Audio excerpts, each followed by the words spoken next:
So today I'm going to show you 3 different ways to do an immersed aquarium plant setup. Now before I start, there are several things you need to consider before even thinking about how you want to set this up. The most important thing is, are you going to be using natural sunlight or artificial light? This is very, very important. If you're using natural sunlight, do not put your plants into the direct light itself. It's fine if it's a window facing away, but if your sun shines into your window, you're going to have problems. One of the biggest problems is that the sun is going to burn your plants. It's going to burn the leaf tips and it's going to dry your plants out completely no matter how often you water them. Now, because your plants are in direct light, you're going to also have to water them a lot. Now, this creates quite a problem of its own. In a natural aquarium where the plants are underwater, this is not an issue. But if you're watering immersed plants too much, this could have a detrimental effect as well and will kill them. Now, you also have to remember is that many aquarium plants like the shade. They do not like direct light even in the aquarium. So by you placing them out in direct light, this is going to kill them. The other problem with direct sunlight is that you can't control the light volume. The amount of light coming in through the window is what's going to end up burning your plants. Now, like I said before, you can put your plants in a window that's facing away from the sunlight. So as long as your plants are getting shaded light from the sun, that's fine. Now, of course, there are ways of controlling sunlight. You can put some shaded cloth or netting over the top of your container and therefore controlling the amount of light that comes in. But this isn't the best option. Now, you have similar issues when using artificial light.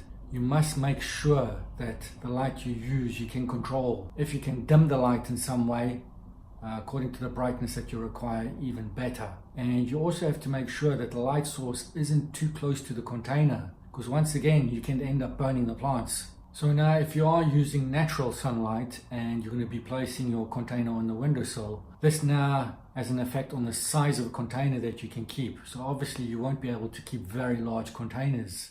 Whereas if you keep this in a racking system, then you sort of eliminate that problem.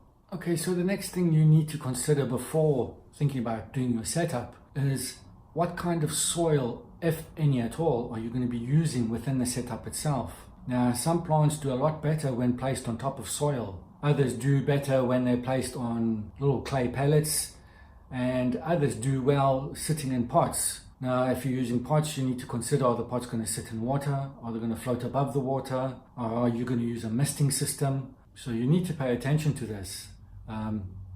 In fact, your plants are going to dictate what kind of system you're going to use. Some systems are better lent to different plants. So I'm afraid this is going to be a bit of trial and error. You're going to have to try different plants, see what growing conditions they prefer, and ultimately that is the way you're going to go with this. Of course, you may also be considering hardscapes like bogwood or pieces of bamboo or rock and growing your plants on top of that, and that again will determine what kind of system you will be using. Now, the third option you have to consider when starting these setups is that you need to maintain them. The more complicated they become, the easier it is to maintain them. The basic setups, you do need to pay attention to them almost every other day.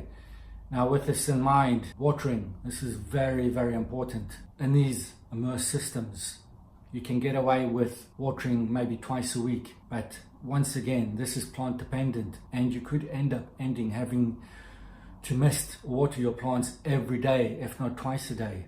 Now, with watering in mind, what sort of fertilizers are you going to add? How are you going to add them? Now, because this is a closed system, it is very important that you are careful with the amount of fertilizer you add. Now, too much nutrients in these systems can end up in some really bad gases forming within these containers. So they have to be vented as well every now and again. Now, most people obviously vent them when they're watering their systems, but if you're going to only water your systems once or twice a week, you may find that these poisonous gases build up in very small containers, and this can end up killing your plants as well.